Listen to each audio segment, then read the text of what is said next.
پورے چاند کی رات، اپریل کا مہینہ تھا۔ بادام کی ڈالیاں پھولوں سے لد گئی تھیں اور ہوا میں برفیلی خنکی کے باوجود بہار کی لطافت آ گئی تھی۔ بلند و بالا تنگوں کے نیچے مخملی دھوپ پر کہیں کہیں برف کے ٹکڑے سفید پھولوں کی طرح کھلے ہوئے نظر آ رہے تھے۔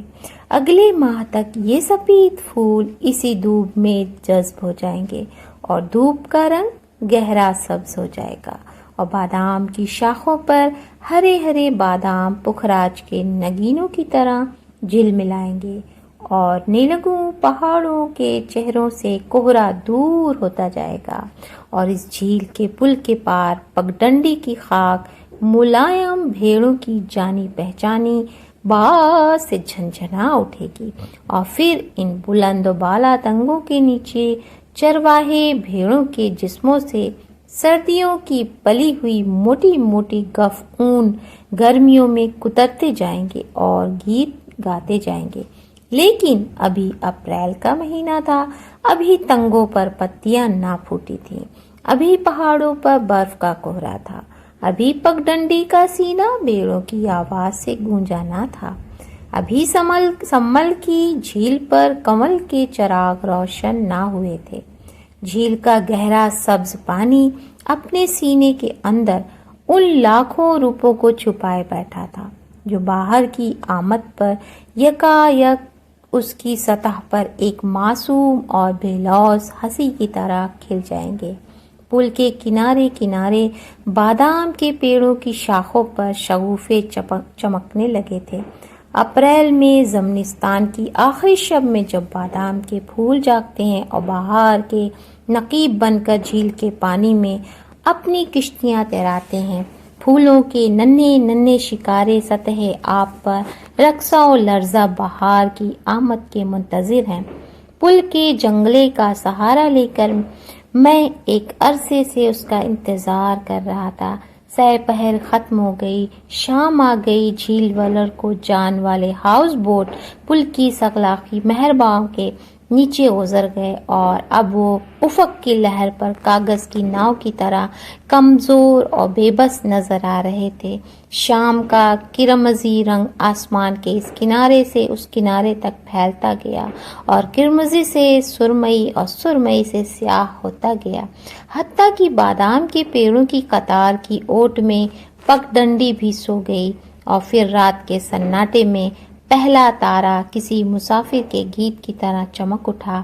ہوا کی خنکی تیز تر ہوتی گئی اور نتھنے اس کے برفیلے لمس سے سن ہو گئے اور پھر چاند نکل آیا اور پھر وہ بھی آ گئی، تیز تیز قدموں سے چلتی ہوئی، بلکہ پگڈنڈی کے ڈھلان پر دوڑتی ہوئی وہ بالکل میرے قریب آ کے رک گئی۔